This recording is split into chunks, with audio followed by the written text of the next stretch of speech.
رانا پرې د مړه سیم دی خو هم نه راکوي پرې دوا د هم هم سر د ما نه لګي اوري خو چې د یو ګیلاس اوبه راباندې اوس کټنډه غونډه کې ګیله بیله یو ګیلاس اوبه معلومه ځم چې اوس سورپړ چرګ و اوس یو ډک پلیټ مسالې داره ترخه بریاني وي او یو ډکه ډونګه نه دی د چیلي تیکې وي ښه ترسکونې او یو ډک جمبو بوتل مې د باندې وڅکلې څنګه به دې خوښه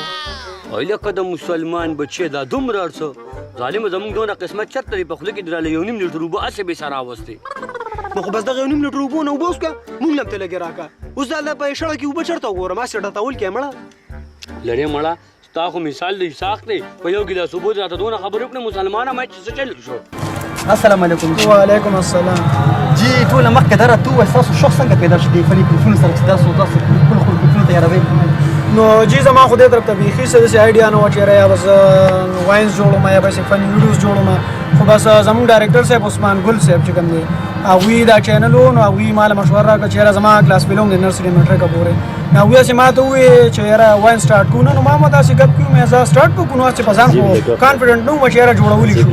نو ما زه ویډیو به وکړو که به جوړولی شو خو ټیک یې وکړو نو بس نه به یې کوو نو فرسټ ویډیو شو هغه خلکو ډېره زیاته خوښه کړه بیا زموږ سره پکې عدنان صاحب چې کوم ایلکه هغه ملګری شو زموږ سره نو بیا ویډیو نور هم زیاته خلکو خوښه کړله او دغسې بس بیا به دې فیلډ کې پاتې شو خلکو خوښول سټارټ کړو بیا ته یې مونږ خپې نه شو ویستې بس بیا هم دې فیلډ کې پاتې تاسو ملګري یې که نه رشداران یې جی زما چې کوم دی ډایرکټر صاحب عثمان ګله زما نرسري میټرکه پورې کلاس فیلو پاتې شوی عدنان زما چې کوم دی خورۍ کېږي لکه هغه امي چې کوم دی زما ترور لور ده نو هغه زما خورۍ کېږي او اسحاق صاحب چې کوم دی نو هغه زما کلیوال مې هم دی او ملګری مې هم دی لکه ټول مونږ یو سټرانګ بانډ کې ګیرو ټول ښه نږدې ملګري یو په یو لکه کې پاتې کېږي جی یو خاص د شیرګل یو مونږ ټول او کامې په امونو کې خو مې دا کالاچون سم دونه بدې شي که نه د سره یې خورم هم نه که څوک راته کېږي هم یې نه خورم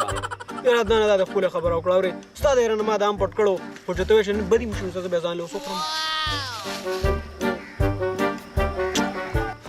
پاپیر بچه تا سره خو هم پروت و او هغه هم کالاچون څه ګوره زما د سره کالاچون سامونه نه لګي کامې خو ډاکټر راته ویلي دي که نه و چې کله ډېر وږي شي بیا کالاچون سام خوره و دې سره به ستا صحت برابري ته راکړه دا هم چې ووو که نه اخواشه مړه ماشوم هلک دی تنګې ځان له واله هم که نه تا د ډاکټر ویلي چې تا له ښه دي نو ځان له په بازار کې واله که اوس زمونږ نه حالې ظالم زامنو په ګپ هم نه پوهېږې دړو ناجوړه سړی مو په دې هم پسې مورال ظالمانو دا اړه راوچینګو کامې د امراله راکه قسم دې خدای ته وګوره د امراکه